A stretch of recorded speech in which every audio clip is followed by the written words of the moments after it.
Soal hal ini, minta film His Only Son dihentikan anggota DPR tidak sesuai dengan ajaran Islam. Ini dari berita. Sebelum saya berbicara tentang larangan tayang film His Only Son di Indonesia, maka izinkan saya membantu saudara untuk memahami apa sebenarnya substansi dari film His Only Son. Film His Only Son merupakan film yang digarap di Amerika Serikat, dan film ini bercerita tentang kisah Abraham yang mengorbankan anak tunggalnya yaitu Ishak di Gunung Moria, di mana pengorbanan anak tunggal Abraham yaitu Ishak sama-sama diterima oleh tiga besar Abrahamik, yaitu Yahudi atau Yudaisme, Samaritan, dan juga Kekristenan. Artinya tiga agama besar Abrahamik ini sama-sama sepakat bahwa memang Ishaklah yang dikorbankan di Gunung Moria oleh Abraham.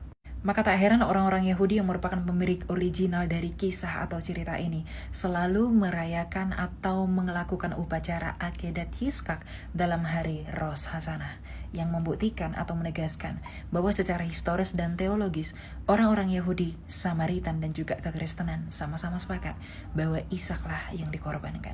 Alih-alih demikian, pada abad ke-7 ada sebuah gerakan yang datang dari semenanjung Arabia, di mana gerakan ini berkata bahwa Ismail lah yang dikorbankan.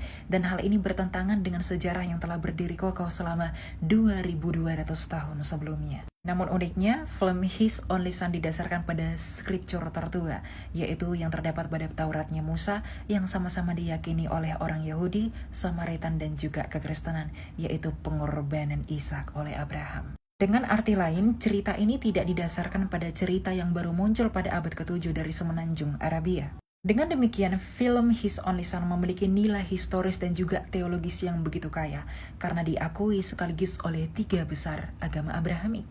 Namun uniknya setibanya di Indonesia, orang-orang yang mengadopsi cerita versi abad ke-7 menyatakan bahwa film ini tidak sesuai dengan teologi yang kami yakini, yaitu teologi abad ke-7. Dan tentu mereka lupa bahwa kisah pengorbanan Ishak oleh Abraham ini telah ada 2200 tahun sebelum abad ke-7. Artinya tidak ada alasan untuk melarang penayangan film ini di Indonesia, karena di Indonesia sendiri terdapat banyak sekali kepercayaan, salah satunya adalah Kekristenan yang telah mengadopsi cerita tertua. Lagi pula, film ini diproduksi dan ditujukan untuk orang Kristen, di mana tentu kisah atau jejak historis atau bahkan nilai teologis yang terkandung di dalam film ini memang didasarkan pada skriptur yang diyakini oleh Kekristenan. Artinya, jika Anda merasa bahwa cerita di dalam film ini tidak sesuai dengan keyakinan teologi Anda, maka Anda tidak perlu melakukan pelarangan tayang terkait dengan film ini. Anda hanya perlu tidak menontonnya saja. Artinya, jangan mencari penyakit sendiri. Dan lagi pula tidak ada pemaksaan dari pihak manapun atau dari siapapun untuk menonton film ini. Jika Anda suka dan tertarik, silakan kunjungi sinema terdekat. Jika Anda tidak suka, silakan tinggalkan dan lupakan. Tidak lantas dengan ego kita sendiri kita mengorbankan hak orang lain untuk meyakini apa yang mereka yakini dan menikmati keyakinan spiritualitas mereka. Jadilah bijak sebelum Anda bernarasi di tengah-tengah publik, karena Anda adalah cerminan republik ini. Thank you. Todah.